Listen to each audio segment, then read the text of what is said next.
Bonjour tout le monde, bienvenue dans cette deuxième vidéo concernant la compréhension du programme Arduino qui est incrémenté dans notre pompe péristatique, enfin du moins dans la pompe péristatique, étant donné que ce n'est plus notre projet maintenant. Et aujourd'hui on va s'attarder à la fonction mode, donc la toute première fonction qui va en fait permettre de sélectionner les différents types de fonctions, donc les différents fonctionnements que la pompe peut effectuer. Donc ici, on voit que dans la fonction loop, on va seulement avoir quelques lignes de code. Et vous voyez qu'en fait, toutes les fonctions ne sont pas écrites dans la fonction loop. Évidemment, sinon, le programme ralentisserait. Et donc, le fait de choisir un mode va permettre en fait à la boucle de faire tourner seulement une fonction continuellement. Parce qu'on est d'accord que loop, c'est comme looping. Elle va boucler à chaque fois, constamment, dès qu'on va mettre sous tension la carte Arduino. Et donc, de ce fait, selon ce que l'utilisateur va choisir, donc bien évidemment, il peut choisir qu'un mode à la fois, et cette fonction loop va faire tourner notre fonction choisie continuellement. Et puis ensuite, si l'utilisateur veut quitter la boucle, il aura juste à appuyer sur un bouton, etc. Donc, on va s'intéresser à la fonction mode.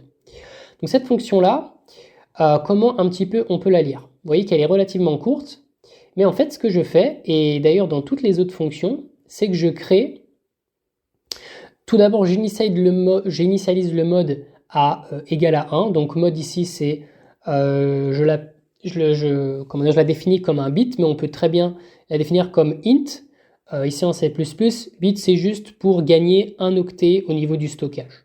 Voilà, mais sinon ça ne change rien. Ensuite, je fixe la position x égale à 0, donc qui va être la vitesse moteur ici en tours par minute. Donc si le moteur en fait tournait, le fait de revenir dans la fonction mode me garantit que le moteur ici ne tourne plus parce que là j'impose position x égale à 0. Et ici la partie intéressante, en fait je vais créer une booléenne, je dis bool condition, ça peut être bool boucle, ça peut être bool mode, est vrai. Tu me nettoies l'écran LCD et tu m'affiches mode sur la première ligne de l'écran. Et maintenant, tu rentres dans cette boucle tant que la condition est vraie. De toute façon, elle est toujours vraie entre ces trois lignes, évidemment. Et en fait, maintenant, la fonction va tourner continuellement tant que cette condition est vraie. Et qu'est-ce qu'elle va faire ? En fait, toute cette partie-là, comme vous avez pu le voir dans la vidéo précédente, toute cette partie-là, en fait, ça va être lié à l'encodeur. Donc ici, on initialise l'état de l'encodeur. Donc on dit la position actuelle de l'encodeur, est-ce que tu peux me la lire par digital rate, encodeur A. Donc lis-moi la valeur sur la sortie A de l'encodeur. Et pareil, lis-moi la valeur sur la sortie B de l'encodeur. Et ensuite, si l'état de ma ligne CLK, donc de la ligne de la sortie B, est différente de celle précédente, ça veut dire que l'utilisateur a tourné, mais maintenant dans quel sens ? Si l'état de ma ligne elle est différente de celle de la ligne DT, donc si l'encodeur B est différent de A, ça veut dire que là, l'utilisateur va incrémenter, va tourner dans le sens horaire. Et sinon, si les deux sont équivalents, alors l'utilisateur décrémente. Et là, on fait mode -1. Vous avez possibilité d'avoir le datasheet de l'encodeur, parce qu'effectivement cette partie peut être un peu plus technique, mais elle est mieux expliquée sur les sites internet ou sur les datasheets qui sont effectués pour ça. Moi, je donne juste une explication assez brève, parce que effectivement le programme est relativement long. Alors si l'utilisateur, du moins si les personnes qui travaillent sur ce projet veulent l'expliquer, au moins ils auront un petit aperçu du fonctionnement. Et pour les personnes qui savent déjà programmer, peuvent éventuellement commenter pour des améliorations, ou en tout cas peuvent tout simplement regarder le programme s'ils ont une idée de conception de pompe péristatique. Et ensuite ici, ce que je vais faire, c'est que dans cette boucle if, donc si l'utilisateur tourne l'encodeur, je vais venir afficher sur l'écran LCD le nom de ma fonction.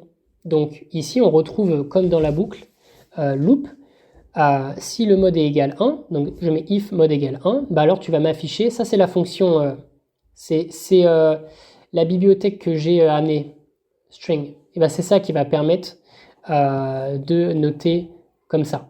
Et éviter que ce soit trop long ou de générer des